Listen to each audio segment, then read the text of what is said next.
नमस्कार, मी बागेश्री पारनेरकर. डिजिटल विवेकमध्ये सगळ्यांचं मनापासून स्वागत करते. गेल्या काही दिवसात अनेक धक्कादायक घटना समोर येत आहेत. म्हणजे नाशिकच्या TCS कंपनीतला कॉर्पोरेट जिहाद असेल, कंपनीतच लव्ह जिहाद आणि धर्मांतराचं रॅकेट चालवलं जात होतं. या प्रकरणातले वेगवेगळे नवनवे धक्कादायक खुलासे रोज समोर येत आहेत. यातल्या एका पीडितेने असं सांगितलं की माझ्या कौटुंबिक आर्थिक अडचणींचा गैरफायदा घेतला गेला. तिचे वडील कॅन्सर पीडित होते, उपचाराला आणि कुटुंब चालवायला पैसे नाही, त्यामुळे तिने सगळा अत्याचार सहन केला. त्यानंतर अमरावतीचं प्रकरण समोर आलं आणि आता लेन्सकार्ट कंपनी त्यांच्या हिंदू विरोधी पॉलिसीमुळे पुन्हा एकदा चर्चेत आली आहे. कंपनीचे CEO पियुष बन्सल आणि त्यांची पत्नी निधी मित्तल बन्सल हे दोघे सुद्धा भाजप आणि हिंदू विरोधी आहे. आता इथे सुद्धा अनेक जणांनी नोकरी गमावण्याच्या भीतीमुळे गप्प बसले, पण ज्यांनी या पॉलिसीला विरोध केला किंवा त्याविरुद्ध आवाज उठवला त्यांना कामावरून काढून टाकण्यात आलं. दुसरीकडे एक हेल्थ गुरु असलेली नमिता थापर ही हिंदू, पण नमाजचे आरोग्यावर कसे फायदे होतात असे व्हिडिओ करते. थोडक्यात काय तर सगळीकडूनच हिंदू प्रथा, परंपरा आणि श्रद्धांवर घाला घालण्याचा प्रयत्न सुरू आहे. आता यावर आपण वेळीच आवाज उठवला नाही तर याहूनही परिस्थिती बिकट होऊ शकते. आणि आज याच सगळ्या विषयावर आपण चर्चा करणार आहोत आणि आपल्यासोबत एक खास व्यक्ती आहे. आता हिंदू सणांच्या काळात वेगवेगळ्या ब्रँड्सच्या जाहिराती येत असतात. साधारणपणे काही वर्षांपूर्वी दिवाळीच्या काळामध्ये फॅब इंडिया जाहिरातीत मॉडेल्सला विदाऊट बिंदी म्हणजे विदाऊट टिकली दाखवल्याने सोशल मीडिया इन्फ्लुएन्सर आणि सुप्रसिद्ध लेखिका शेफाली वैद्य यांनी नो बिंदी नो बिझनेस ही मोहीम सोशल मीडियावर सुरू केली. देशभरातून त्यांना खूप चांगला प्रतिसाद मिळाला आणि त्यांच्या या मोहिमेमुळे जाहिरातीतल्या मॉडेल्सच्या कपाळावर आपल्याला टिकली दिसायला लागली. आत्ता सुद्धा लेन्सकार्टच्या या सगळ्या प्रकरणानंतर त्यांनी पुन्हा एकदा नो बिंदी नो बिझनेसच्या माध्यमातून त्यांना आव्हान दिले. आज या सगळ्या विषयावर आपण त्यांच्याशी चर्चा करणार आहोत. दरवेळेस हिंदू विरोधी जे काही ट्रेंड्स चालवले जातात त्या विरोधात त्या सोशल मीडियाच्या माध्यमातून व्यक्त होत असतात.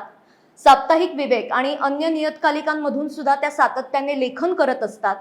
त्याचबरोबर भारतीय वस्त्र परंपरा आणि पुरातत्व शास्त्राच्या सुद्धा त्या अभ्यासक आहेत आणि आज आपण त्यांच्याशी चर्चा करणार आहोत. नमस्कार शेफाली ताई. नमस्कार. मी साप्ताहिक विवेक मध्ये तुमचं खूप मनापासून स्वागत करते.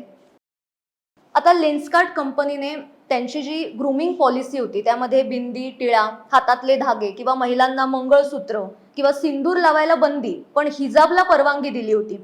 आणि या पॉलिसीचा स्क्रीनशॉट जसा व्हायरल झाला तशी समाजामध्ये संतापाची लाट उसळली. अर्थात ते स्वाभाविकच होतं. पण गेल्या काही दिवसात वेगवेगळ्या कंपन्यांमधलं हिंदू विरोधी धोरण हे सातत्याने समोर येते. हा एक पॅटर्न तयार झालाय.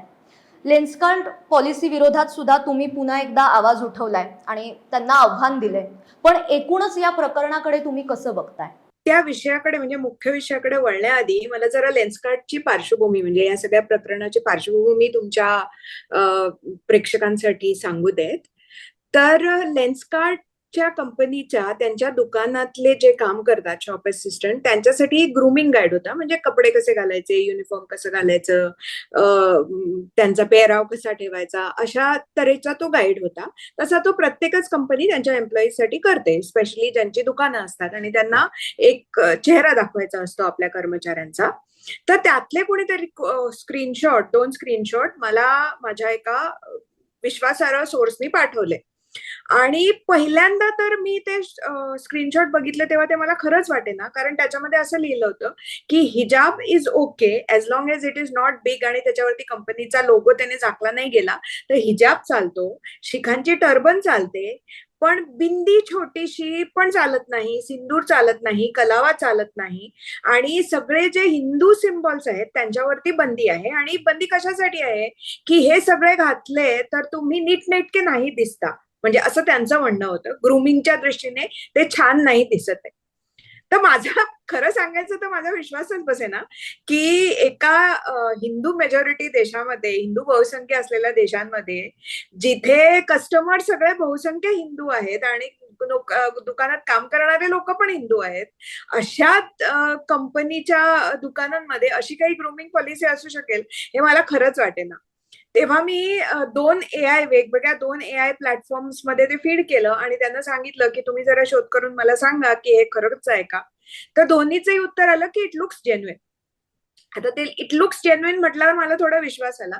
तरी मी ते इंटरनेटवरती सर्च केलं, मला सापडलं नाही, म्हणून मी ते ट्विटरवरती टाकलं, कारण तेव्हा मला खात्री नव्हती. त्याच्यानंतर मला जेव्हा कळलं की सगळे एआय प्लॅटफॉर्म सांगतायत की हे खरंच आहे, तेव्हा मग मी जरा जास्त शोधाशोध करायला सुरुवात केली. आणि तेव्हा मला स्क्रिप्टवरती तो अख्खा ग्रूमिंग गाईड मिळाला. तो कोणीतरी त्यांच्याच कर्मचाऱ्यांनी तो पब्लिक केला असावा. आणि त्याच्यामध्ये हे होतं, पान नंबर 11 वरती स्पष्ट लिहिलं होतं की हिजाब इज ओके, ग्रीन, छानपैकी असं ग्रीन टिक मार्क होतं त्याला. आणि बिंदीला रेड क्रॉस होता, सिंदूरला लाल फुली मारलेली होती, कलाव्याला लाल फुली मारलेली होती. आता ते बघून मला असं वाटलं की हे आता कुठेतरी आपण पब्लिक प्लॅटफॉर्मवरती आणायला पाहिजे. त्याच्यामुळे मी ते शेअर केलं, ट्विटरवरती शेअर केलं, फेसबुकवरती शेअर केलं, सगळीकडे शेअर केलं.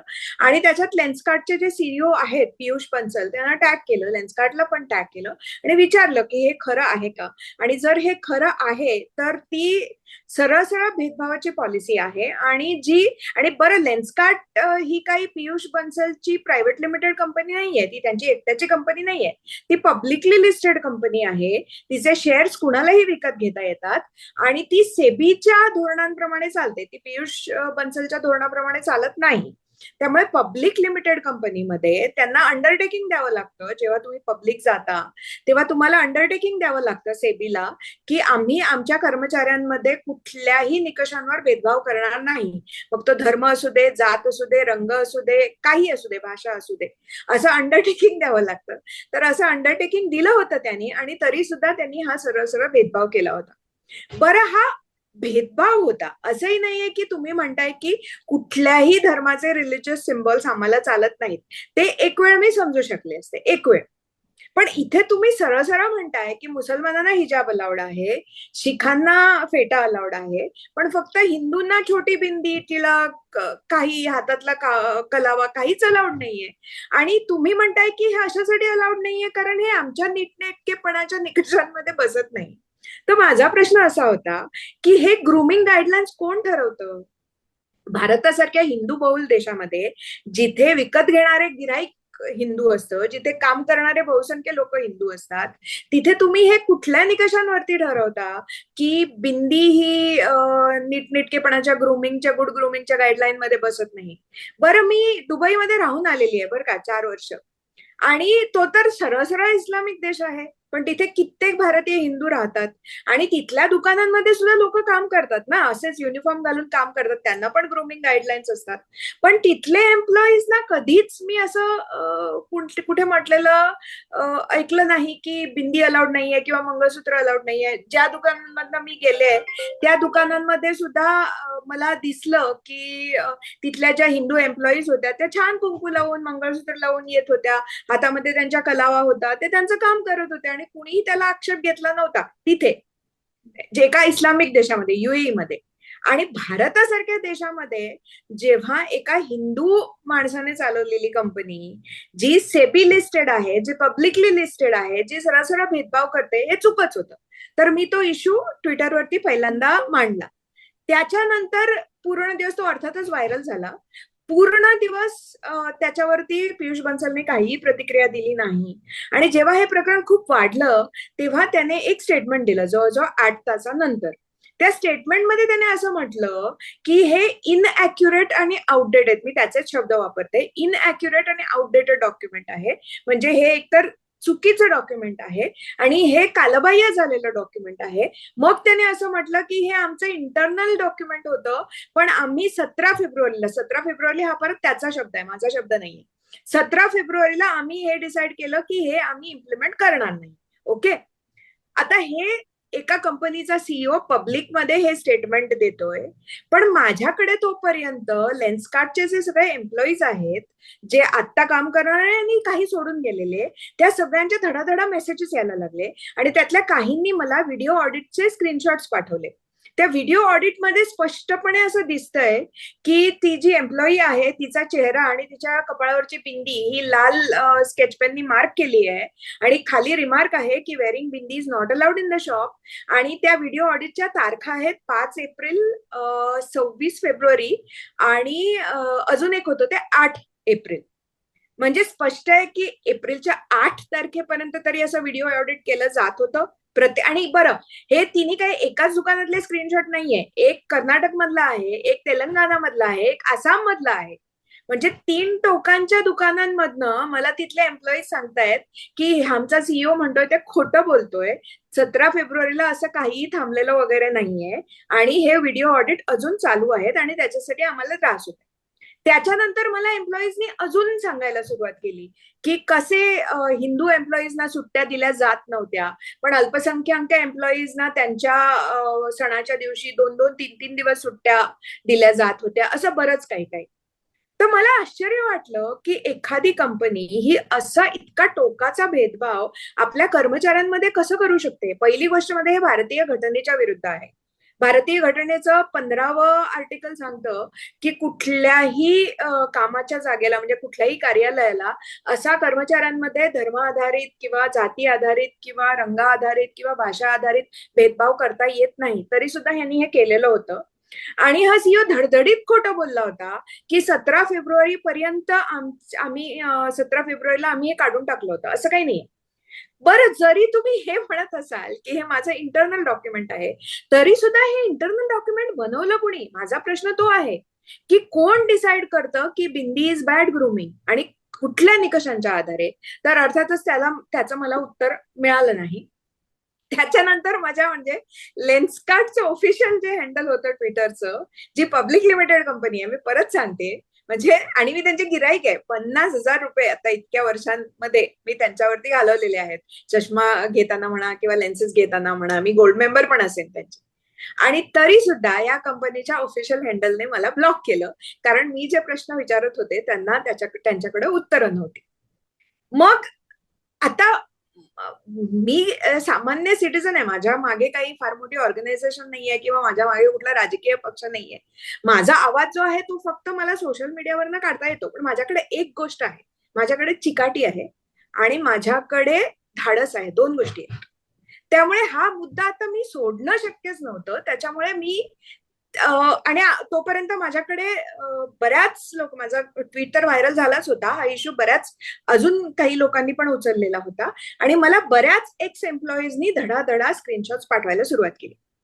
त्यानंतर मला असं कळलं की आकाश फराळे नावाचा एक त्यांचा एक्स एम्प्लॉई होता आणि त्याने तो एकटा माणूस असा निघाला की ज्याने ह्या धोरणाविरुद्ध कंप्लेन केली. तो त्यांच्या मॅनेजमेंटकडे गेला आणि त्याने सांगितलं की हे सरळ सरळ डिस्क्रिमिनेशन आहे, हा भेदभाव आहे, हा तुम्ही काढला पाहिजे. तर त्याला त्यांनी 2 HR मध्ये इथून तिथे टोलवलं आणि शेवटी त्याला कामावरून काढून टाकलं.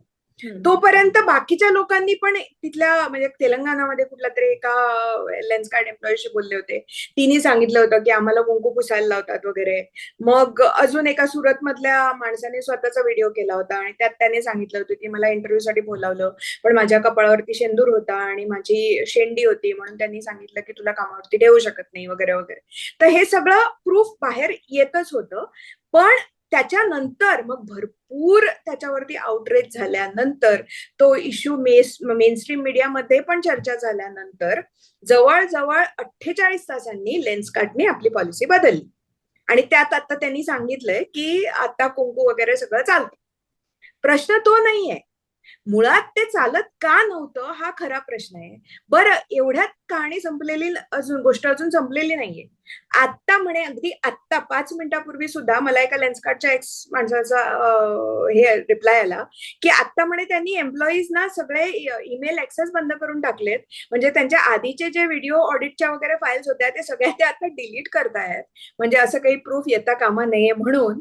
आणि त्यांना सांगितलं गेलंय वर्बली, तोंडाने, की पुढचे 6-7 दिवस तुम्ही जरा प्रॉमिनंटली कुंकू बिंकू लावून या, कलावा बांधून या. मग 4-5 दिवसांनी हे सगळं विसरून जातील लोक, हे न्यूज मधनं जाईल, तेव्हा मग आपण we will go back to. हे त्यांनी सांगितलेलं नाहीये, पण त्यांना एवढं सांगितलेलं आहे की पुढचे 5-6 दिवस तुम्ही प्रॉमिनंटली कुंकू आणि कलावा बिलावा बांधून या. पण माझा दुसरा प्रश्न आहे भाग्यश्री, की ह्या कंपनीमध्ये काम करणारे सगळे लोक हिंदूच आहेत ना, मग एक प्रोटेस्ट करणारा एकच आकाश फराळे कसा काय निघाला? बाकीच्या लोकांना आता मला सगळे लोक सांगतायत, हे सगळे एम्प्लॉईज इनबॉक्स मध्ये येऊन, की आम्हाला खूप त्रास होत होता, आमचा छळ होत होता, आमच्या धर्मावरती टीका केली जात होती वगैरे. मग ह्या सगळ्या लोकांनी त्याबद्दल आवाज का नाही उठवला?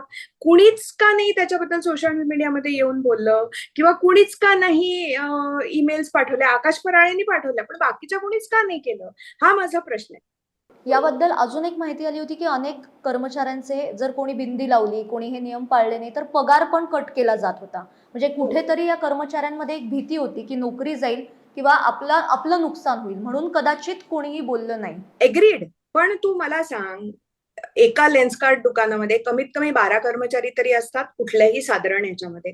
त्या 12 कर्मचाऱ्यांमध्ये आपण धरून चालू की 4 मायनॉरिटी असतील, 4 आपण धरून चालू सेक्युलर हिंदू असतील, 8 झाले. 4 तरी आपल्या धर्मांमध्ये अभिमान बाळगणारे 1/3 तरी हिंदू असतील त्याच्यामध्ये.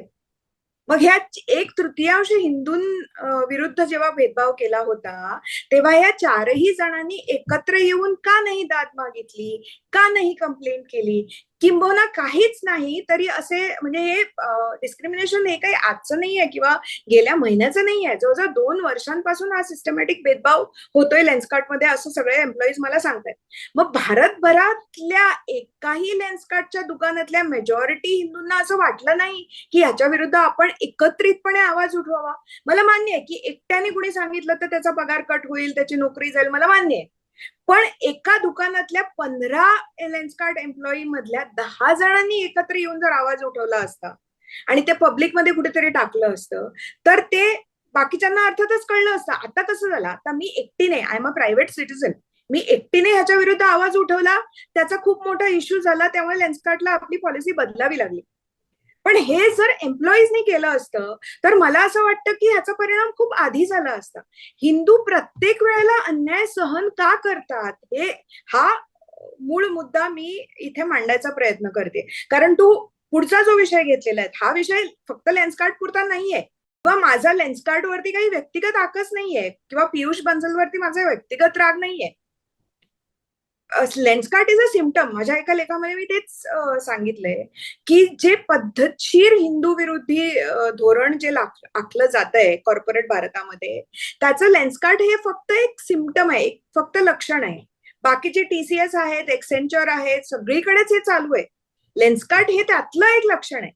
तो मुद्दा मी अशासाठी लावून धरला की कुठे ना कुठेतरी हे एक प्रकरण जे हातात घेतलंय ते तडीला जाईपर्यंत आपण फॉलोअप करावा लागतो.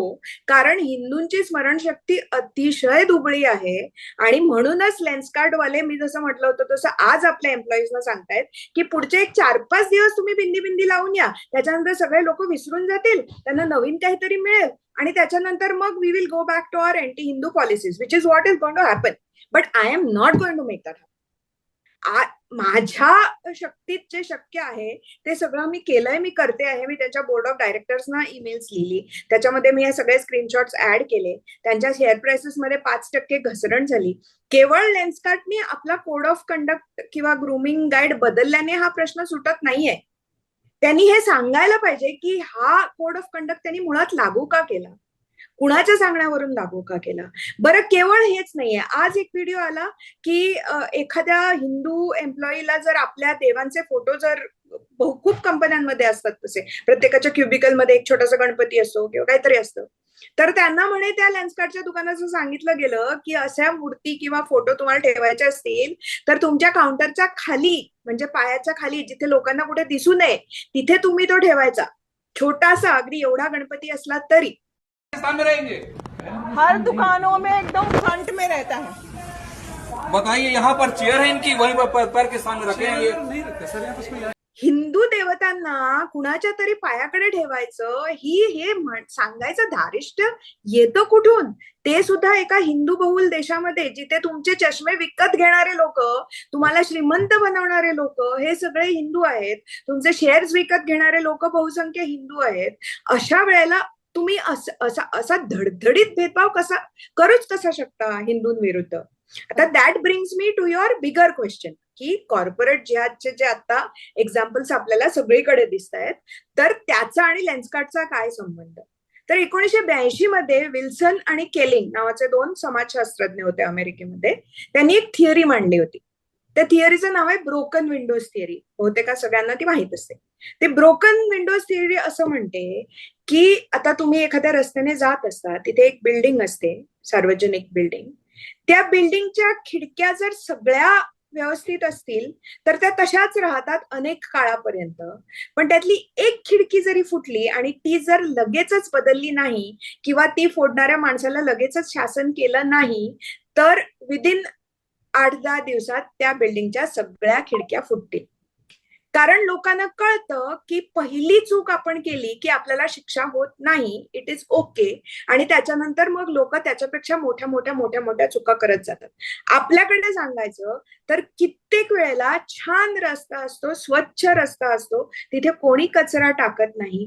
एक दिवस तिथे एक माणूस गुटखा खातो आणि ते रॅपर तिथे टाकतो, एकच माणूस.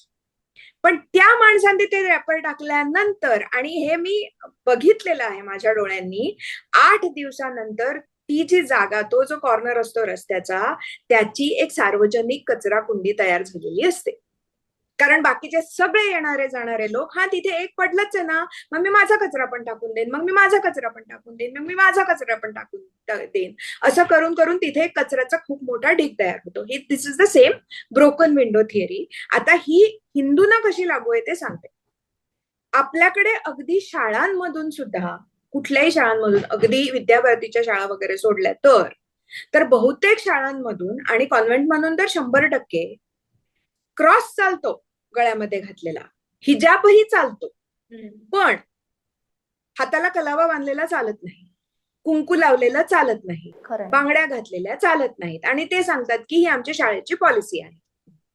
पेरेंट्स म्हणतात, हिंदू पेरेंट्स जे घरामध्ये पूजा, म्हणजे सेक्युलर हिंदू वगैरे नाही आहेत, सर्वसामान्य हिंदू जे आपले फेस्टिवल्स घरी साजरे करतात, ज्यांना धर्मावरती विश्वास आहे, ज्यांना देवावरती विश्वास आहे, ते सुद्धा आपल्या मुला मुलींना जेव्हा शाळांमध्ये पाठवतात तेव्हा हा सगळा ग्रूमिंग गाईड ते एक्सेप्ट करतात. कारण त्यांना असं वाटतं की इंग्रजी शिक्षण छान मिळतं ना या शाळेमध्ये, मग काय चुकीचं, म्हणजे असंच असतं मोठ्या शाळांमध्ये, म्हणून ते या ग्रूमिंग गाईडला ते मान्यता देतात. आता जेव्हा लहानपणापासून मुलांना दिसतं की घरात देवघर आहे, फेस्टिवल साजरे होत आहेत, त्यावेळेला आपण काहीतरी भारतीय कपडे घालायचे, कुंकू लावायचं आणि काहीतरी फेस्टिवल सेलिब्रेट करायचं. पण रोजच्या आयुष्यामध्ये जेव्हा आपण शाळेत जातो, जेव्हा आपण कॉलेजात जातो, तेव्हा आपल्याला हिंदू सिम्बॉल्सची लाजच वाटायला पाहिजे. कारण आपली शाळा सांगते ना, कुंकू नाही चालत, हिजाब चालतो, क्रॉस चालतो, कुंकू नाही चालत, कुंकू इज बॅड ग्रूम, टिकली is bad groom, bangles is bad groom. हे जेव्हा लहानपणापासून मुलांच्या मनावरती नकळतपणे बिंबवलं जातं आणि घरी पालकही त्याला विरोध करत नाही, तेव्हा अख्खी एक पिढी अशी तयार होते जिला असं वाटतं की प्रोफेशनल कपड्यांमध्ये हे सगळं बसत नाही, प्रोफेशनल एन्व्हायरमेंटमध्ये हे सगळं बसत नाही. त्यामुळे त्यांचा स्वतःच्या आयडेंटिटीवरचा विश्वासच नाहीसा होतो. बरं, एकदा स्वतःच्या आयडेंटिटीवरचा विश्वास नाहीसा झाला की त्याच्यानंतर मग एक मोठा व्हॅक्यूम तयार होतो त्यांच्या मनामध्ये, जो व्हॅक्यूम कुणीही भरून काढू शकतो. एकतर घरात आपल्या धर्माबद्दल नीट माहिती मिळालेली नसते, धर्माबद्दल नीट अभिमान कसा बाळगायचा, संस्कृतीबद्दल अभिमान कसं बाळगायचा याच्याबद्दल कोणी काही सांगितलेलं नव्हतं. त्यामुळे तुम्ही जेव्हा प्रोफेशनल सेटअप मध्ये जाता तेव्हा मग टीसीएस मध्ये जसं झालं तसं होतं की तुमच्या बरोबर काम करणारे जे लोक असतात ते ठरवून तुमच्या मनामध्ये तुमच्या धर्माबद्दल विष पेरायला लागतात. ते तुम्हाला ऑब्वियस गोष्टी विचारतात, अरे कृष्णाच्या तर इतक्या मैत्रिणी होत्या, तो वुमनायझर होता वगैरे, असं टिपिकल जे वोक लेफ्टिस्ट प्रोपागंडा जो आहे ते विष ते तुमच्या मनामध्ये हळूहळू पेरत राहतात. बऱ्याच वेळेला ते तुमच्यापेक्षा मोठ्या पोझिशन मध्ये असतात, त्याच्यामुळे बॉस म्हणून तुम्ही ऐकून घेता. तुम्हाला तो जोक आवडलेला नसतो सुरुवातीला, तरी सुद्धा तुम्ही केविलवाणा हसता and you accept that behaviour. Again broken window theory. पहिली खिडकी फुटलेली असते, त्याच्यानंतर मग ते प्रकरण वाढत वाढत वाढत वाढत जातं आणि मग कुठे थांबावं हे कुणालाच कळत नाही, which is exactly what has happened with TCS. आता मी टीसीएस बीपीओच्या तुम्हाला काही गोष्टी सांगते ज्या मला टीसीएसच्याच एम्प्लॉईजनी सांगितलेल्या आहेत, टाटा कन्व्हर्जन सर्व्हिसच्या. ओके, तर टाटा कन्व्हर्जन सर्व्हिस या नावाच्या कंपनीची एक बीपीओ जी होती, बीपीओ म्हणजे जे कॉल सेंटर्स जे असतात, ती काही वर्षांपूर्वी ती बीपीओ त्यांच्या कंपनीमध्ये, मुख्य कंपनीमध्ये इंटिग्रेट झाली. आता बीपीओचा जो स्टाफ आहे तो काही फार प्रोफेशनल नसतो. म्हणजे त्यांना इंजिनिअरिंग डिग्री किंवा असं काही असा स्टाफ त्यांना नको पाहिजे असतो. त्यांना जरा बरी पर्सनॅलिटी असलेले, चांगलं इंग्रजी बोलू शकणारे, फोनवरती बोलून कस्टमर सर्व्हिस करणारी अशी माणसं त्यांना हवी असतात. तर ती माणसं त्यांना एका विशिष्ट अल्पसंख्याक समुदायातनं भरपूर मिळतात. त्यामुळे त्यांचं हायरिंग तिथे खूप चालतं आणि त्याच्यानंतर ठरवून हिंदू मुली घेतल्या जातात आणि त्यांच्या HR मध्ये पण ह्याच माणसांची भरती असते. त्याच्यामुळे जो इम्बॅलन्स असतो तो त्यांच्या एम्प्लॉईज मध्ये, आणि हे मला टाटा कन्व्हर्जन सर्व्हिसच्या एम्प्लॉईजनीच सांगितलेलं आहे की अल्पसंख्याक पुरुष आणि हिंदू मुली यांना जाणून बुजून एकत्र टाकलं जातं. म्हणजे टीम लीडर मुस्लिम असतो आणि त्याच्या खाली काम करणाऱ्या मुली असतात त्या सगळ्या हिंदू असतात. आणि मग हे जे सगळं TCS मध्ये जे चालू होतं ते सगळं माहितीच आहे सगळ्यांना. ते असं केलं जातं. परत it is the same broken window theory. कारण एकदा का तुम्ही तुमच्या धर्माविरुद्ध, तुमच्या संस्कृती विरुद्ध, तुमच्या पेहरावा विरुद्ध केलेली टीका एकदा जर तुम्ही स्वीकारायला लागलात, अगदी छोटीशी तरी, किंवा तो विनोद आहे, तुम्हाला माहिती असतं तो विनोद नाही आहे, तुम्हाला माहिती असतं तो विखारी आहे, तुम्हाला माहिती असतं टीका आहे, पण तरी सुद्धा तुम्ही लोक काय म्हणतील, माझी नोकरी जाईल का, तो माझा बॉस आहे, मग मी काय बोलू, whatever, thinking whatever, you accept that. आणि त्याच्यानंतर मग you just keep going downhill and downhill and downhill. हे TCSच्या बाबतीत कर. याला धरून एक विचारते, म्हणजे तुम्ही हे सगळं सांगितलं त्यानंतर एक गोष्ट अशी जाणवते की आता सुद्धा या केसमध्ये तुम्ही एकट्यांनी आवाज उठवला. आपण बघतोय लँड जिहाद आहे, वोट जिहाद आहे, लव्ह जिहाद आहे आणि आता आलेला कॉर्पोरेट जिहाद. म्हणजे जिहादची वेगवेगळी भयानक रूपं आपल्या समोर येत आहेत. आता याचं वास्तववादी दर्शन करणारे केरला स्टोरी सारखे 2 चित्रपट सुद्धा आले, पण तरी सुद्धा हिंदू मुली यामध्ये फसतातच. म्हणजे कुठेतरी जी जनजागृती केली जाते किंवा सतर्कता निर्माण व्हायला हवी ती आपल्याला दिसत नाही. तर त्याचं नेमकं कारण काय? म्हणजे सगळा दोष मुलींचा आहे की समाजाचा सुद्धा याच्यात दोष आहे? याच्यामध्ये दोष ऍक्च्युली कुटुंबाचा आहे. कारण आपण कुटुंबामध्ये या गोष्टींवरती चर्चा करत नाही. सर्वसामान्य हिंदू कुटुंबात आपण कधी आपल्या मुलींना समजावून सांगतो त्या 10-12 वर्षांच्या असताना. कधीतरी त्यांना एक केरळा फाईल चित्रपट दाखवणं वेगळं. तो चित्रपट बघतात, काही काळ त्यांच्यावरती परिणाम होतो, त्या नंतर परत येतात. पण रोज त्यांच्याशी बसून जेवताना आज शाळेत काय घडलं, मग असं काहीतरी होतं किंवा पेपरमध्ये अशी एखादी बातमी आली तर ती वाचवून दाखवून त्याच्याविषयी चर्चा करणं, तुला काय वाटतं ह्याच्याबद्दल हे मुलींना विचारणं, मुलांनाही विचारणं, त्यांचे विचार लक्षात घेणं आणि त्या अनुषंगाने त्यांना फक्त मी सांगते म्हणून कर असं म्हणून चालत नाही ना. त्यांना तुम्ही एक्सप्लेनेशन द्यावं लागतं, तुम्हाला रिझनिंग द्यावं लागतं. मध्ये जे माझ्या परावर्तनाची गोष्ट पुस्तक लिहिणारी श्रुती म्हणून केरळची मुलगी होती, ती हिंदू होती, ती परत मुसलमान झाली आणि आता परत हिंदू झाली आणि परत हिंदू झाल्यानंतर तिने एक पुस्तक लिहिलंय. त्या पुस्तकामध्ये तिने तिचं धर्म परिवर्तन कसं झालं याच्याबद्दल अत्यंत विस्ताराने लिहिलंय. त्याच्यामध्ये तिचा एक मुद्दा मला फार पटला. तर ती म्हणते की माझ्या घरामध्ये मला म्हणजे घराणं अत्यंत धार्मिक होतं, अत्यंत हिंदू होतं, सगळे पूजा, सगळ्या फेस्टिवल्स घरी साजऱ्या केल्या जायचे. पण हे असं का करायचं हे मात्र मी विचारलं तर मला कोणीही सांगायला तयार नव्हतं. फक्त आम्ही इतकी वर्ष हे असं करत आलो आहोत म्हणून करत राहायचं आणि किंवा मी सांगतोय किंवा मी सांगतेय म्हणून करत राहायचं, असं लॉजिक होतं. अशा घरातून आलेली मुलगी ही जेव्हा केरळला शिक्षणाला गेली तेव्हा तिची क्लासमेट जी होती, ती जी अल्पसंख्याक मुलगी होती, ती मुलगी हिच्या उलट, तिला जसं केरळ फाईल्समध्ये दाखवलंय एक्झॅक्टली तसं त्याच मुलीच्या कहाणीवरती दाखवलंय. तिला सतत माझा धर्म कसा छान आहे, माझ्या धर्मामध्ये कसं सगळं छान छान आहे हेच तिला सांगत राहायची. तिला पुस्तकं द्यायची, माझ्या धर्मामध्ये सगळे इक्वल कसे आहेत हेच सगळं सांगायची. पण तिच्या धर्मामध्ये ज्या वाईट गोष्टी आहेत त्या मात्र ती लपवून ठेवायची. पण हे कंटिन्युअस, म्हणजे एकीकडे तुम्हाला तुमच्या घरातनं ते बॅकिंग मिळालेलं नसतं, ते संस्कार मिळालेले नसतात, तो कॉन्फिडन्स मिळालेला नसतो आणि त्यावेळेला दुसऱ्या कुठल्या धर्माचे लोक तुम्हाला सतत या गोष्टी जर तुमच्या गळी उतरवत असतील तर तुम्ही तितक्या खमक्या नसाल, तितक्या कॉन्फिडन्स नसाल तर it is very easy to fall for this. त्याच्यानंतर आता अमरावतीला जसं झालं की तो जो पोरगा आहे त्याने 180 जे काही व्हिडिओ काढले होते त्या पोराकडे पाहिलं तर तो इतका कुरूप आणि इतका छपरी आणि इतका फाटका आहे की त्याला ह्या मुलींपैकी कुणीही एक ठोसा मारला तरी तो उडून पडेल असं वाटण्यासारखा तो आहे. म्हणजे किरकोळ चिचुंद्री सारख्या तोंडाचा तो मुलगा, तरी सुद्धा ह्या मुली त्याच्याबरोबर स्वखुशीने गेल्या. त्यांनी सगळ्यांनी सेल्फी काढायला दिले त्याला. त्यांनी सगळ्यांनी तो त्यांच्याबरोबर जे जे करत होता त्याला कोणी विरोध केला नाही. बरं, ते त्यांनी करून घेतलं, त्याने त्याचे व्हिडिओ काढले, तेही त्या मुलींनी त्याला करायला दिले. आणि त्याच्यानंतर मग ब्लॅकमेल झालं. ठीक आहे, मुली लहान आहेत, अल्पवयीन आहेत, मान्य आहे मला, पण एक मुलीला एक रडार असतो. खूप पूर्वी म्हणजे ऍटलिस्ट मी तरुण असताना तरी मला माझ्या आईने सांगितलेलं होतं की ऑलवेज ट्रस्ट युअर गट इन्स्टिंक्ट. मी माझ्या लेकीला पण तेच सांगते की ऑलवेज ट्रस्ट युअर गट इन्स्टिंक्ट, की पुढचा माणूस कसा आहे याचा तुला सेन्स यायला पाहिजे.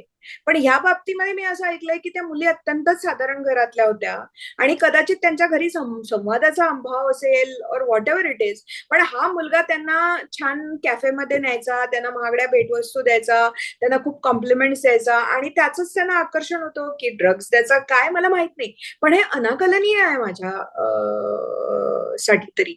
बरं, आज नागपूरमध्ये जी केस आली, तो कोणतरी काझी नावाचा माणूस जो युनिव्हर्सल काहीतरी नावाची जी एनजीओ चालवत होता आणि मुलींसाठी म्हणून समाजसेवा करत होता, त्या मुलाने पण हेच केलं ना. त्याच्याबरोबर काम करणाऱ्या ज्या हिंदू मुली होत्या, आणि हा लग्न झालेला, याला 2-2 मुलं आहेत, तरी सुद्धा त्याच्याबरोबर काम करणाऱ्या ज्या अगदीच कोवळ्या मुली होत्या, त्यांना ह्याने फसवून ही यूज टू डिमांड सेक्स, त्यांना त्यांच्या धर्माबद्दल तो वाईट साईड बोलायचा, त्यांना हात लावायचा, त्यांच्याशी वेडेवाकडे चाळे करायचा. आणि त्या बऱ्याचशा मुलींनी त्याला करून दिलं ना. काही मुली गेल्या सोडून, पण कुठल्याच मुलीला असं वाटलं नाही की पोलीसमध्ये जावं किंवा किमान त्याचं रेकॉर्डिंग करावं आणि ते सोशल मीडियावरती टाकावं. आज सोशल मीडियावरती तुम्ही काही टाकलं तर काही काळामध्ये ते व्हायरल होतं आणि ते मग तुम्ही लपवू शकत नाही. पण तरी सुद्धा त्यातल्या कुठल्याही मुलीला हे करावं असं वाटलं नाही, कारण तिला मुळात तसा कॉन्फिडन्स नव्हता की आपण असं काही केलं तर आपल्याला आपल्या घरच्यांचा, समाजाचा आपल्याला सपोर्ट मिळेल. हे आपल्याला एक समाज म्हणून कुठेतरी करायला पाहिजे. सी, पहिली जी प्रोटेक्टिव्ह वॉल असते नेहमी, ती कुटुंबाची असते सगळ्यात मोठी. आणि आई वडील हे आपल्या मुलांच्या आणि जगाच्या मधला सगळ्यात मोठा किल्ला असतो तसं म्हटलं तर. त्यामुळे हे पहिलं तर आई वडिलांनी आपल्या मुलांशी मोकळा संवाद केला पाहिजे या बाबतीमध्ये. आणि मी असं म्हणत नाहीये की नुसतं तुम्ही वरती लेक्चर्स द्या, पण साधं गुगल सर्च करून लव्ह जिहाद मध्ये गेल्या 1 वर्षात किती केसेस झाल्या, किती मुलींचा खून झाला त्याच्यामुळे, ज्यामध्ये मारणारा अल्पसंख्याक होता आणि मरणारी मुलगी ही हिंदू होती. या केसेस आहेत. तर ते जरी दाखवलं ना तरी मुलींना कळतं की हे खरंच. पण हे तुम्ही एकदम 21व्या वर्षी नाही करू शकत. म्हणजे तुम्ही 20 वर्षापर्यंत पोरीला नाही सांगू शकत की सर्व धर्म सारखे, ऑल रिलिजन्स आर इक्वल, आणि मग 21व्या वर्षी तुम्ही तिला नाही सांगू शकत की असं होतंय. हे तुम्हाला मुलगी वयात येतं ना, म्हणजे 10व्या-12व्या वर्षापासून तुम्हाला तिच्याशी संवाद करावा लागेल, तिच्याशी बोलावं लागेल, तिला हे सगळं समजावून सांगावं लागेल, तिला या सगळ्या केसेस दाखवाव्या लागतील. मागे एका मला जैन संघटनेनी एका त्यांचं मुलींचं शिबिर होतं, तरुण मुलींचं 14 ते 16 वर्षाच्या वयांच्या. त्यांनी मला ह्याच विषयावरती बोलण्यासाठी बोलावलं होतं. मी त्यांना काही वेगळं सांगितलं नाही. मी त्यांना लेक्चर दिलं नाही. मी त्यांना हे असंच करा, तसंच करा, हे काही सांगितलं नाही. मी फक्त 2010 ते 2016 या 6 वर्षातल्या रेकॉर्डेड लव्ह जिहादच्या केसेस, ज्याच्यामध्ये फक्त लव्ह जिहादच्या नाही, ज्याच्यामध्ये मुलींचा खून झाला होता, ज्यांना त्यांना फ्रीजमध्ये ठेवलं गेलं होतं, सूटकेसमध्ये ठेवलं गेलं होतं, त्यांच्या शरीराचे तुकडे केले होते, अशा फक्त केसेस, त्या केसेसच्या बातम्या, त्या केसेसचे फोटो आणि त्या केसेसचं प्रूफ, ह्याचं फक्त एक प्रेझेंटेशन दिलं एका मागोमाग एक. तशा फक्त 2010 ते 2016 या वर्षांमधल्या मला सापडलेल्या 35 डॉक्युमेंटेड केसेस होत्या. त्या 35 केसेस मधल्या मी फक्त त्यांना दाखवत गेले, हे इथे झालंय, हे इथे झालंय, हे इथे झालंय, हे इथे झालंय. त्या कुठल्या होत्या, तामिळनाडू मधल्या होत्या, वेस्ट बेंगॉल मधल्या होत्या, युपी मधल्या होत्या, आसाम मधल्या होत्या, सगळीकडच्या होत्या, राजस्थान मधल्या होत्या, महाराष्ट्रातल्या होत्या. फक्त तेवढं सांगितलं, बाकी काही नाही सांगितलं. माझं भाषण झाल्यानंतर मला त्या मुलींनी गराडा घातला आणि जवळजवळ अर्धा तास माझं भाषण झाल्यानंतर त्या फक्त माझ्याशी या विषयावरती बोलत होत्या आणि त्या म्हणाल्या की आमचे डोळे ह्या एका प्रेझेंटेशनने इतके उघडले, जे आमच्या आई वडिलांनी आम्हाला इतकी वर्ष कधीच सांगितलं नव्हतं. आता आम्ही 10 वेळा विचार करू कुणाशी मैत्री करण्याआधी, कुणाला साधं हॅलो म्हणण्याआधी. हे तुम्हाला तुमच्या मुलींना सांगावंच लागेल. जर तुम्हाला तुमच्या मुलींच्या सेफ्टीची, सुरक्षेची काळजी आहे, तर तुम्हाला खूप कमी वयापासून त्यांना असं काहीतरी घडतंय, त्या लहान आहेत, त्यांना प्रोटेक्ट करायला पाहिजे, असं जर केलं आणि पुढे मुलगी 22 वर्षाची झाली आणि तिला तुम्ही सांगितलं आत्ता इतकी वर्ष तुम्ही सर्व धर्म सारखे वगैरे असं सांगत असाल, आणि आणि बाय द वे सर्व धर्म सारखे हा जो मूर्खपणाचा डायलॉग आहे ना, हा फक्त हिंदू आईबाप आपल्या मुलांना सांगतात. खरंय, हे अगदी खरंय. कुठलाही अब्राहमिक धर्माचा माणूस आपल्या मुलांना सर्व धर्म सारखे हे सांगत नाही. आणि मुसलमानांमध्ये तर ही संकल्पनाच नाही नाहीये ना, म्हणूनच तर सांगते, ते नाही सांगत. हा मूर्खपणा फक्त हिंदू आई वडील आपल्या मुलांना, त्यांना सेक्युलर बनायचं असतं ना. मग तीच परत ब्रोकन विंडोज थिअरी ती तिथे होते. जी पहिली खिडकी फुटली तेव्हा तुम्ही काही बोलला नाहीत, ती खिडकी फोडणाऱ्याला तुम्ही काही शासन केलं नाही, आणि त्याच्यामुळे मग ते असंच होतं ना. आणि हा आपल्याकडे आजचा इतिहास नाहीये, फार पुरातन काळचा इतिहास आहे. जेव्हा ब्रिटिश ईस्ट इंडिया कंपनी भारतामध्ये आली तेव्हा त्यांचे किती लोक घेऊन आली बरोबर? 1,00,000ची आर्मी घेऊन आले होते का ते? 4 जहाज, आणि त्यात किती 200, 300, 400, 500 लोकच होते ना ते आले तेव्हा. बरोबर. मग हळूहळू हळूहळू त्यांनी इथे आपलं प्रस्थान बसायला सुरुवात केलं. ब्रोकन विंडो, एक खिडकी फोडली, नंतर दुसरी खिडकी फोडली, नंतर तिसरी खिडकी फोडली, आणि शेवटी पूर्ण घरच फोडलं. हे असं प्रत्येक ठिकाणी येतं. लुक बॅक, प्रत्येक वेळेला तुम्हाला हे जाणवेल की broken window theory is the only thing that make sense in this case. बरं, आता तुमच्याकडे म्हणजे आपल्याकडे हे असं झालंय, आता हा कॉर्पोरेट जेव्हा तुम्हाला आता दिसायला लागलाय, कारण आता तरी सोशल मीडियावरही लोक बोलायला लागलेत, हे बाहेर यायला लागलंय. हे कदाचित खूप वर्षांपासून, कारण हे डेमोग्राफी कसं एका दिवसात नाही ना चेंज होत. बीपीओ मध्ये ठरवून जेव्हा एका समुदायाच्या पुरुषांना आणि दुसऱ्या धर्माच्या मुलींना जेव्हा हायर केलं जातं, तेव्हा ते काही एका रात्रीत किंवा एका दिवसात नाही होत. अनेक वर्षांमध्ये हे झालेलं आहे, डेमोग्राफिक बदललेलं आहे. पण मग हे डोळ्यासमोर बदलत जाताना त्या कंपनीतले हिंदू काय करत होते? परत माझा तोच प्रश्न आहे. आज मी आता त्याच्याबद्दल लिहिलंय पण, की मला आता इतके मेसेजेस येतात इनबॉक्स मध्ये, टीसीएस मधल्या लोकांचे येतात, लेन्सकार्ट मधल्या लोकांचे येतात, अजून कुठल्या कंपनी मधल्या लोकांचे येतात, सिव्हिल सर्व्हिसेस मधल्या लोकांचे येतात, गृहिणींचे येतात, आयांचे येतात, की हे असं असं चाललंय, तुम्ही ह्याच्याबद्दल बोला ना, हे असं असं चाललंय, तुम्ही ह्याच्याबद्दल बोला ना. ठीक आहे, मी बोलतेच आहे, मी माझा आवाज उठवतेच आहे, पण सगळ्या ठिकाणी मी नाही ना येऊ शकत. आणि जोपर्यंत तुम्ही आपल्याकडे असं म्हटलं जातं ना की God helps those who help themselves. तुम्ही जेव्हा स्वतःची मदत करता, धर्म त्यांचीच रक्षा करतो जे धर्माची रक्षा करतात ना. धर्म रक्षित रक्षित आहे आपण कशासाठी म्हणतोय, आपण कशासाठी शिकतो? आपण सगळं वाचतो पण करत काहीच नाही होत. माझा आक्षेप त्याला आहे. बरं, मीडियामध्ये असे अनेकदा, आता मी तिसऱ्या विषयाकडे होते, जेव्हा me know bindi no business सुरू केलं होतं, तू म्हणालस की मॉडेलनी बिंदी लावली. It was never just about the bindi at all. प्रश्न, बिंदी हे फार छोटं, बिंदी हे नो बिंदी नो बिझनेस हे कॅची आहे म्हणून तो हॅशटॅग झाला, पण it was not about the bindi or the Tilak at all. It was about respecting Hindu sentiments, Hindu परंपरा, हिंदू संस्कार.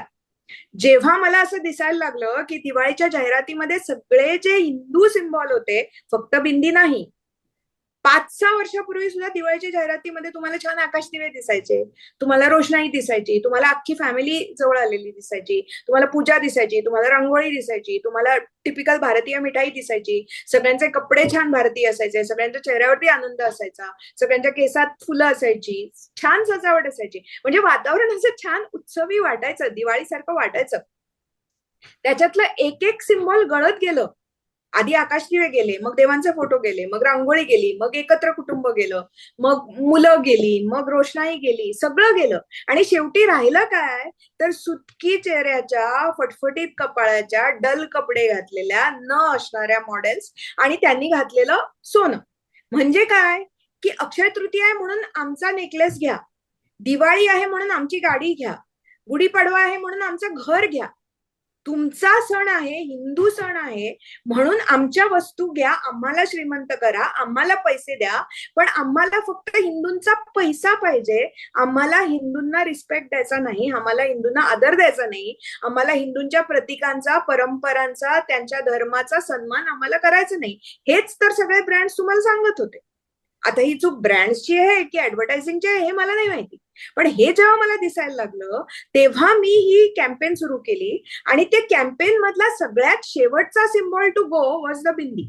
That is why it is no bindi no business. It is not about, परत सांगते मी, ती माझा आग्रह जाहिरातीमध्ये बायकांनी बिंदी घातली पाहिजे एवढा लिमिटेड कधीच नव्हता. तर तुम्ही दिवाळीला दिवाळीच म्हणा, जश्ने नूर म्हणू नका. तुम्ही हिंदू दिवाळी, दिवाळी हा हिंदू सण आहे हे मान्य करा, हिंदू प्रतीक तिथे दाखवा. तुम्ही त्याला सेक्युलराइज करू नका. It is not just about gifting, it is a Hindu religious festival, just as Pongal, just as Gudhi Padwa, just as Dasara, just as Akshaya Tritiya. या सगळ्या सणांना आपल्याकडे अर्थ आहे. तो फक्त आर्थिक उलाढालीचा सण नाहीये. आपण छान तो साजरा करतो, आपण आनंदी राहतो म्हणून आपण आर्थिक उलाढाल करतो. पण ते क्रिसमस सारखं नाहीये परदेशातल्या, की Christmas is also just become about gifting. त्याचं धार्मिक सिग्निफिकन्स हे सगळं लोक तिथे विसरूनच गेलेले आहेत. पण आपण विसरता कामा नये. आपली परंपरा आणि आपली संस्कृती जी आहे ना, ती अनेक वर्ष अनेक लढे देऊन लोकांनी टिकवलेली आहे, आपल्या पूर्वजांनी. आणि म्हणून आज तू बागेश्री आहेस आणि मी शेफाली आहे, नाहीतर तू कोणीतरी शमीम असतीस आणि मी शबाना असते.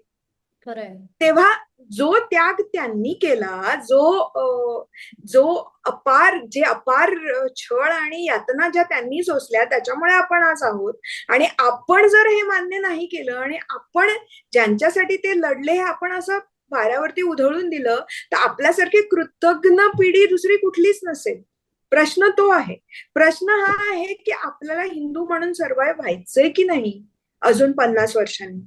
डेमोग्राफी सगळीकडेच बदलते, पण आपल्याकडे तेवढा कॉन्फिडन्स आहे की नाही. आणि तो कॉन्फिडन्स प्रत्येकाने यायला पाहिजे. ते एक शेफाली वैद्य बोलून बोलून किती बोलणार, शक्य नाहीये ते. म्हणजे आता प्रत्येकाने पुढे येऊन बोलायला पाहिजे. कमीत कमी आपल्या नातेवाईकांमध्ये, आपल्या शेजाऱ्यांमध्ये, आपल्या कुटुंबात, आपल्या मुलांसमोर हे सगळं बोललंच पाहिजे ना, तरच काहीतरी याच्यामध्ये बदल होईल. मला आनंद होतोय की या निमित्ताने लेन्सकार्टला आपली पॉलिसी बदलावी लागली. म्हणजे मी एका व्यक्तीने जी चळवळ सुरू केली होती, नो बिंदी नो बिझनेस, त्याला हजारो लाखो हिंदूंनी मला सपोर्ट केला. त्याच्यामुळे मोठमोठ्या ब्रँड्सना त्यांची ऍड कॅम्पेन बदलावी लागली. No bindi no business was a huge success. तसंच आता लेन्सकार्टला जी चळवळ मी सुरू केली होती ती लोकांनी उचलून धरली आणि त्याच्यामुळे लेन्सकार्टला आपली पॉलिसी बदलावी लागली. त्यांचे एका दिवसात शेअर्स 5% पडले. हे महत्वाचं नाहीये. महत्वाचं हे आहे की लोक त्याच्याबद्दल बोलायला लागलेत. सर्वसामान्य हिंदू आता जागृत व्हायला लागलाय. त्याच्यामुळे हा बदल होतोय. पण हा बदल हे रक्तबीजासारखं आहे. ठीक आहे, आज एक लेन्सकार्टला तुम्ही धडा शिकवला, उद्या दुसरी कुठली तरी कंपनी येईल, परवा तिसरी कुठली तरी कंपनी येईल. एका TCS नंतर आता एक्सेंचर मधल्या केसेस आल्या, अजून कुठल्या केसेस आल्या, तो कोणतो बलात्कारी माणूस आहे मुसलमान, त्याच्या केसेस आल्या. ह्या सगळ्या एकानंतर एक अशा येतच राहणार आहेत. मग त्याच्यासाठी आपण गप्प बसता कामा नये. जर गप्प बसलो तर ही आग कधी ना कधीतरी आपल्या घरापर्यंत येणारच आहे, पोचलीच आहे. पण सर्वसामान्य हिंदू बोलायला कचरतो. त्याला असं वाटतं की आपण असं बोललं की आपल्याला कम्युनल म्हटलं जाईल, आपल्याला आपले शेजारी बाजारी वाईट टाकतील, आपल्याला आपले नातेवाईक वाईट टाकतील, आपल्याला आपल्या ऑफिसमधले कलिग्स वाईट टाकतील, व्हॉटएव्हर. पण तुम्ही कधी बघितलंय का की दुसऱ्या धर्मातल्या मुली कशा छान हिजाब घालून त्यांच्या ऑफिसमध्ये येतात? त्यांना वाटते का कधी लाज स्वतःच्या धर्माची प्रतीक खूप स्पष्टपणे सांगायची? नाही वाटत. मग तुम्हाला का वाटते? तुम्हाला का असं वाटतं की बिंदी न घालणं म्हणजे इज बिंग मॉडर्न? हे कुणी ठरवलं? तुम्ही जेव्हा म्हणता की तुम्ही कसं दिसावं आणि तुम्ही कसं असावं हे सांगण्याचा अधिकार फक्त तुम्हाला आहे, मग तुम्हाला असं नाही वाटत का की बिंदी चांगली नाही ही कल्पना सुद्धा तुम्ही दुसऱ्या कोणाकडनं घेतलेली आहे? That is not your own thing. That is not what you are taught in your house. हे तुम्ही कुठून तरी बाहेर तुमचं ग्रूमिंग गाईड तुम्हाला सांगतोय आणि तुम्ही शेळीसारखं ते निमूटपणे ऐकून घेताय, ते तुम्हाला चालतं. पण जर घरी सांगितलं तर तुम्हाला त्याचा त्रास होतो. हे कुठेतरी कुणीतरी बदलायलाच पाहिजे ना. ते आपण बोलत नाही आहोत. आणि स्पेशली जो उच्च शिक्षित वर्ग आहे तो ह्याच्याबद्दल बोलत नाहीये. ही सगळ्यात दुर्दैवाची गोष्ट आहे. मला वाटतं आणि तुम्ही बोललात म्हणजे आता तुम्ही आवाज उठवला तेव्हा हे सगळं बाहेर आलं किंवा तुम्हाला सुद्धा अनेकांचे मेसेजेस आले. म्हणजे आपण सहन करतो म्हणून या गोष्टी घडत जातात. इथे तुम्ही हे सगळे अनुभव सांगितल्यावर मला धुरंधर मधला जहूर मिस्त्री या कॅरेक्टरच्या तोंडी एक वाक्य होतं की हिंदू बडी डरपोक कौम आहे, हे असं जाणवतं. म्हणजे आपण प्रत्येक गोष्ट बोलायला घाबरतो, पण आपण बोललो तर बदल घडतो, हे तुमच्या या सगळ्या मोहिमेतनं सिद्ध झालंय. त्यामुळे मला एक असं विचारायचंय की हिंदूंनी बोललं पाहिजे, यासाठी काय आवाहन कराल? मी सांगेन की प्रत्येक हिंदूंनी पुढे येऊन एकत्रितपणे ह्याच्या विरुद्ध जर आवाज उठवला तर खूप मोठा बदल घडून येईल. मी एक व्यक्ती जर नो बिंदी नो बिझनेस सारखी कॅम्पेन चालवू शकते, मी एक व्यक्ती जर लेन्सकार्ट सारख्या पब्लिकली लिस्टेड कंपनीला आवाज उठवल्यामुळे त्यांची पॉलिसी बदलायला भाग पाडू शकते, तर मग सगळे हिंदू एकत्र आले आणि त्यांनी एकजुटीने आवाज उठवला तर बदल का नाही होऊ शकत? सोपं आहे. फक्त आपल्याला जरा आपल्या कम्फर्ट झोनच्या बाहेर पडायला पाहिजे, जरा आपल्याला ठामपणे आपली मतं मांडता आली पाहिजेत. आणि लोक काहीही म्हणत हे माझे विचार आहेत हे मला असं मांडायचंय. हा, तुमच्यावरती टीका होईल, तुम्हाला शिव्या दिल्या जातील, तुमच्या कॅरेक्टरवरती खूप चिखलफेक केली जाईल, ह्या सगळ्यातनं मी गेलेली आहे, मला काहीच फरक पडत नाही आता. पण प्रश्न हा आहे ना भाग्यश्री, आता मला एकदा कुणीतरी विचारलं होतं की तुम्ही हे सगळं का करताय, म्हणजे तुम्हाला बोलण्यासारखे लिहिण्यासारखे अजूनही खूप विषय आहेत. मी जेन्युइनली या विषयातली, म्हणजे माझे पॅशनचे विषय वेगळेच आहेत. मला मंदिर स्थापत्यावरती लिहायला आवडतं, मला टेक्स्टाईल्स वरती लिहायला आवडतं, त्या विषयामध्ये माझा अभ्यासही खूप आहे. तर मी हे सगळं का करतेय असं मला बऱ्याच लोकांनी प्रश्न विचारला होता. आणि खरं तर कधी कधी मीही स्वतःला हा प्रश्न विचारते की मी हे का करतेय. कारण दिस इज इमोशनली व्हेरी एक्झॉस्टिंग. तुम्ही सतत आउटरीच करत राहता, कुठल्या ना कुठल्या मुद्द्यावरती तुम्ही सतत भांडत राहता. हे तुमच्या स्वतःसाठी फार चांगलं नसतं ऍक्च्युली. पण तरी सुद्धा मी हे करते. का करते? कारण व्हेन आय एम ओल्ड, अजून 20 वर्षांनी मला हा रिग्रेट नकोय की त्यावेळेला मी बोलू शकले असते, माझ्यामध्ये ते बोलण्याची शक्ती होती. I had the talent, I had the voice, I had the words, I had the credibility, but I did not speak up because I cared for my own self more than my country, my religion and my people. हा आरोप मला स्वतःकडूनच ऐकून घ्यायचा नाहीये. म्हणून मी जे करते ते मी करते. आणि मी जर इतकं करते, तुम्ही 10% करा ना फक्त, खूप होईल. सगळ्यांनी जर 10% केलं ना तर प्रचंड बदल घडून येईल समाजामध्ये. आपली तीच चूक आहे की आपल्या घरापर्यंत आलं नाहीये ना, मग आपण जाऊ दे, मग ते बघून घेतील. ही जी आपली मानसिकता आहे ना, ती कुठेतरी बदलली गेली पाहिजे. आणि तुम्ही खूप आधी लिहिलं होतं त्यांचं जे पुस्तक आहे मोपल्याचे बंड, त्याचं दुसरं शीर्षक होतं मोपल्याचे बंड उर्फ मला काय त्याचे. ती जी मला काय त्याचे ही जी ऍटिट्यूड आहे ना, ही सावरकरांनी खूप मोठे होते हो. मला कधी कधी असं वाटतं की त्यांनी तर सगळं घरदार, सगळं अस्तित्व, सगळं आयुष्य फुंकून दिलं हिंदूंना जरा काहीतरी शिकवायला. त्यांच्या पुढे माझ्यासारखी लोक म्हणजे काहीच नाही. पण मला वाटतं की आवाज उठवण्यासाठी किंवा आज जे लोक घाबरलेले आहेत त्यांच्यासाठी आत्ता तुम्ही एक आदर्श आहात, कारण तुम्ही ते करून दाखवलंय. आणि आपल्या न्याय हक्कासाठी किंवा विधायक कामासाठी सोशल मीडिया हे एक अतिशय उत्तम असं शस्त्र आहे, याचं उदाहरण सुद्धा तुम्ही समाजाला दिलंय. आणि लहानपणीनं आपण एक गोष्ट ऐकत असतो, एकीचं बळ. मला वाटतं तीच गोष्ट आत्ता वापरण्याची गरज आहे. त्यामुळे या सगळ्या गोष्टी थांबण्यासाठी, हिंदू धर्मावर जे काही आक्रमण होतंय ते थांबवण्यासाठी आपण सगळ्यांनी एकत्र येणं हे अतिशय गरजेचं आहे. आणि इतके दिवस आपण सगळे झोपेत होतो, आपण आपल्यापर्यंत काही आलेलं नव्हतं, पण आता आपल्या प्रत्येकाच्या दारापर्यंत हे येऊन ठेपलंय. त्यामुळे आता सगळ्यांनी जागं होणं आणि आपल्या धर्मासाठी, आपल्या धर्माला वाचवण्यासाठी बोलणं हे अतिशय गरजेचं आहे. आणि खरं म्हणजे शेफालीताई, मी तुमचे मनापासून आभार मानते. हा विषय इतका मोठा आहे की यावर बोलू तितकं कमी आहे. त्यामुळे पण वेळेचं बंधन आहे म्हणून आत्ता आपल्याला थांबावं लागतंय. पण तुम्ही वेळात वेळ काढून आलात आणि इतकं छान पद्धतीने, मोकळ्या पद्धतीने तुम्ही हे सगळं बोललात, त्याबद्दल खरंच मी मनापासून तुमचे आभार मानते. धन्यवाद. कारण हा विषय लोकांपर्यंत जाणं गरजेचं आहे. आणि तुम्ही ज्या पद्धतीने, ज्या उदाहरणांसह सांगितलं ते खरंच खूप महत्त्वाचं आहे आणि अशा व्यक्तींची आज गरज आहे. कारण आज तुम्ही आहात म्हणून अनेक जण येऊन यावर बोलतायत. मला वाटतं हे खूप महत्त्वाचं आहे. धन्यवाद. मला वाटतं हा खरंच महत्त्वाचा विषय आहे आणि याविषयी तुम्हाला काय वाटतं ते सुद्धा बोला. तुमच्या आजूबाजूला अशा काही घटना घडत असतील तर त्याविषयी सुद्धा बोला. वेळप्रसंगी पोलिसांची मदत घ्या, तक्रार करायला घाबरू नका, हे सुद्धा मी या निमित्ताने सांगेल. कारण आज यावर बोलणं ही काळाची गरज आहे. नाहीतर इथून पुढच्या काळात हिंदूंची अवस्था ही अतिशय बिकट असेल. आजची चर्चा सुद्धा तुम्हाला कशी वाटली ते सुद्धा नक्की कळवा आणि अशाच महत्त्वाच्या विषयांवर आपण रोज बोलणार आहोत, रोज भेटणार आहोत.